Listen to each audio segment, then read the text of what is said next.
नेपाल एक बार फिर राजनीतिक संकट से गुजर रहा है। लगातार हिंसा, विरोध और अस्थिर माहौल के बीच प्रधानमंत्री केपी शर्मा ओली ने इस्तीफा दे दिया है और अब देश की कमान संभालने के लिए सामने आया है एक नया नाम, पूर्व चीफ जस्टिस सुशीला कार्की। शुक्रवार रात राष्ट्रपति रामचंद्र पौडेल ने उन्हें अंतरिम प्रधानमंत्री पद की शपथ दिलाई थी।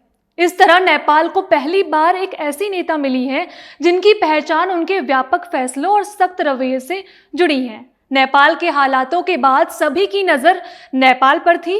सुशीला कार्की के पीएम बनने के बाद सभी के मन में यही सवाल है कि आखिर सुशीला कार्की कौन है, कैसे वो नेपाल की प्रधानमंत्री बन गई।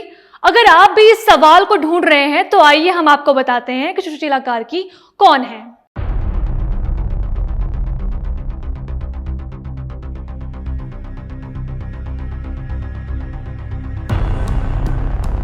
सुशीला कार्की की कहानी बेहद प्रेरणादायक है। उनका जन्म 1952 में विराटनगर के शंकरपुर गांव में हुआ था।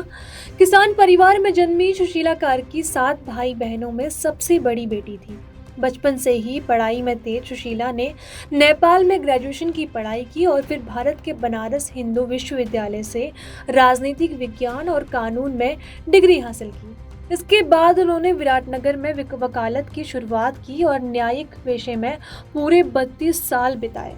अपने करियर में कार्की ने भ्रष्टाचार और आतंकवाद के खिलाफ कड़ा रुख अपनाया। यही कारण है कि जब नेपाल हिंसा और उथल पुथल से जूझ रहा है तो युवा पीढ़ी यानी जेन जी ने उन्हें अंतरिम पीएम के रूप में पूरी तरह समर्थन दिया। 5000 से ज्यादा सदस्यों की बैठक में उनके नाम पर सहमति जताई गई। सुशीला कार्की की निजी जिंदगी भी चर्चा में रही है। उन्होंने नेपाल कांग्रेस के वरिष्ठ नेता दुर्गा प्रसाद सुवेदी से शादी की, जिनसे उनकी मुलाकात बनारस हिंदू विश्वविद्यालय में पढ़ाई के दौरान हुई थी। सुवेदी का नाम नेपाल की राजनीति में अनोखी किस्से से जुड़ा हुआ है। दरअसल 1970 में नेपाल कांग्रेस के क्रांतिकारियों को विद्रोह के लिए 30 लाख रुपए की जरूरत थी। इसके लिए दुर्गा प्रसाद सुवेदी ने रॉयल नेपाल एयरलाइंस का विमान हाईजैक कर लिया था। बाद में उन्होंने इस घटना पर विमान विद्रोह नाम की किताब भी लिखी थी।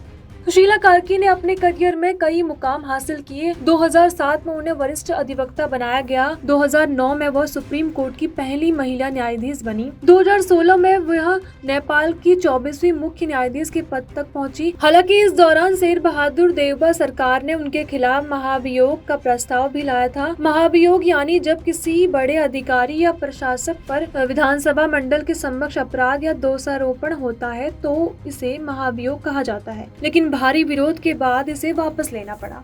आज जब नेपाल एक बार फिर हिंसा और राजनीतिक अस्थिरता से जूझ रहा है, तब सुशीला कार्की से बड़ी उम्मीदें जुड़ गई हैं। 73 साल की उम्र में वह न सिर्फ नेपाल की राजनीति का चेहरा बनी है, बल्कि न्याय और सत्य की प्रतीक भी है। अब देखना यह होगा कि क्या उनका अनुभव और कड़ा रुख नेपाल की मौजूदा चुनौतियों को पार कर पाएगा और क्या वह हिंसा की आग में झुलसते देश को स्थिरता की राह पर लेकर आ पाएंगी। ऐसे ही तमाम खबरें जानने के लिए देखते रहिए समाचार प्लस OTT। धन्यवाद।